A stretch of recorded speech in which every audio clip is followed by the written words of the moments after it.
Hello guys, for this video pag-uusapan natin kung paano ba itong laruin itong Yes Coin. Bali pagka start nyo, pagka open nyo sa laro, unahin nyo itong kunin itong mga quest. Basta every time na pupunta kayo sa mga laro, una nyo kukunin yung mga free token para makapag upgrade kayo. Yan, kunin lang natin yan. Yan lahat to 500k. Connect natin tong wallet. Yan, kunin lang natin to.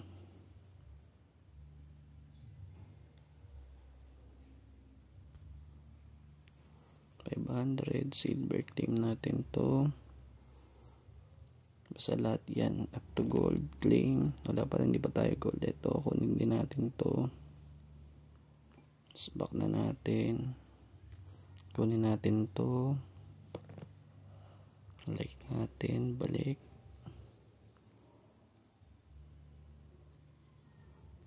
Tapos itong RT post, retweet daw. Kahit di mo naman yan i-retweet, okay lang yan.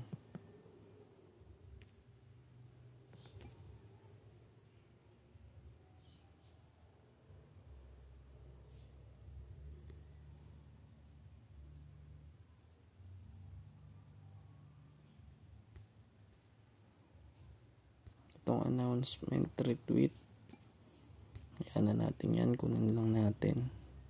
So bali ang nangyari, ito pa, may 150k pa, kunin din natin yan. Pag natapos na yan, meron tayong 1,713,000. kapag lalaro nito, swipe lang natin. So ayan, gold rank siya. Tapos pupunta tayo dito sa build. Tapos ito yung kailangan nating mabili, itong yes pack. Bili na natin itong yes pack, 500k. Bali mababawasan yung pera natin. Tapos upgrade natin to. Ito yung kada swipe mo, madadagdagan yung swipe. Level 2, level 3. Ay shit. Tapos itong yes pack, kailangan upgrade natin to. Kailangan maging level 2 to, no, para mag auto click na siya. Level 2 apply no reward 12. So ayan, level 2 na siya.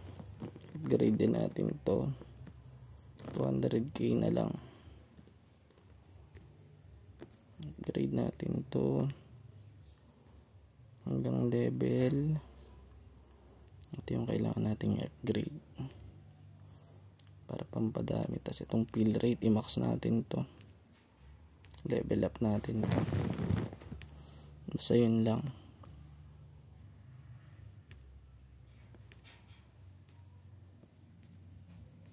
Upgrade din natin to.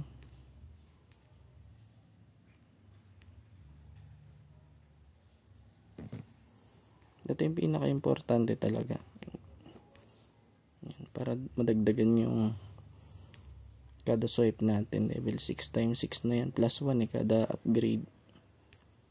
Level 8 natin. Tapos 117. Sige, sagad natin sa level 9. Ngayon, itong coin limit na lang yung lahat ng tirang balance.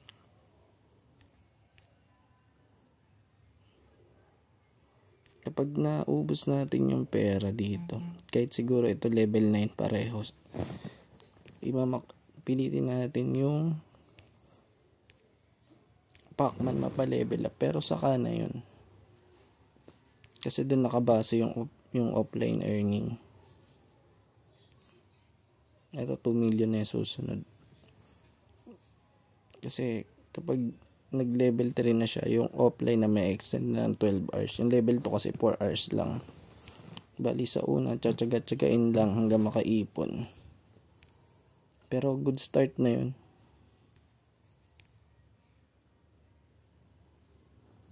Pera pa ba tayo?